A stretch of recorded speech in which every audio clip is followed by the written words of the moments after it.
మహేష్ బుద్ధప్రసాద్ గారి చేతుల మీదుగా కండువా కప్పించుకున్నారు. అలాగే ఈ కార్యక్రమాన్ని ఉద్దేశించి ఈ గ్రామంలో సుదీర్ఘ మండల కృష్ణ గారి కాంపౌండ్ లోంచి వచ్చినటువంటి వాళ్ళని ఎక్కడున్నా కూడా దానికి మూలం మేమందరం కలిసి పనిచేయటం. అలాంటి వ్యక్తి ఆకుల వెంకటరామయ్య ప్రయత్నం చేశాడు, అందుకు మార్పు చేయడానికి శ్రద్ధ ప్రయత్నం చేశాడు కాబట్టి వాళ్ళ రాజరాంబాబు ఇక్కడ ఆగడాలు సాగిస్తున్నాడు అన్న విషయం మీరు గుర్తుంచుకోవాల్సిన అవసరం. ఎప్పుడు కూడా ఆనగడ్డ నిజంలో ఎవరైనా తప్పు చేస్తారు వాడు మా పార్టీ వాళ్ళని అయినా కూడా ఎప్పుడు కూడా సహించిన పరిస్థితి లేదు.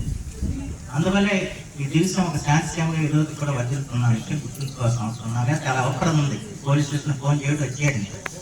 ఇలాంటి పనులకి నేను పోలీస్ స్టేషన్ పని చేస్తున్న రాజకీయ జీవితం అనవసరం. ఇలాంటి దుర్మార్గ చర్యల్ని మద్దతు ఇచ్చి ఎవరైతే పాపం బాధితులు ఉంటారో, ఎవరైతే వాళ్ళ ఆత్మహత్య చేసుకున్నారో వాళ్ళ కుటుంబాన్ని నిలబెట్టే పరిస్థితులు బుద్ధప్రసాద్ ఎనాడు చేయడం మాత్రం మనం చేస్తాం. ఎందుకంటే ఎవరికైనా కూడా న్యాయం చేసే పరిస్థితి.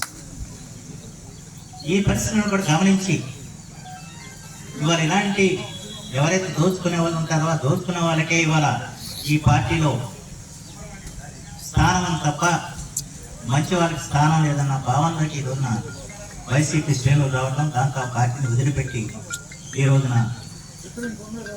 జనసేనకి కానీ తెలుగుదేశానికి కానీ వస్తున్న విషయం కూడా గుర్తుంచుకోవాల్సిన అవసరం ఉందని చెప్పి మాత్రం మనం చేస్తాం.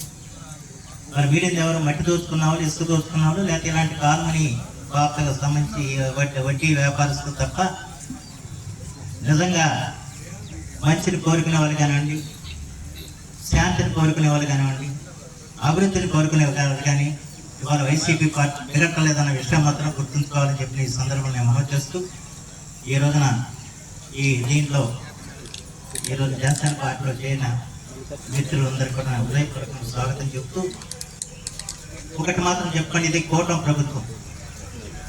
ఇవాళ తెలుగుదేశం, జనసేన, బీజేపీ 3 పార్టీలు ఏకమై ఈ రోజున రాష్ట్రంలో మరిగజనాలండి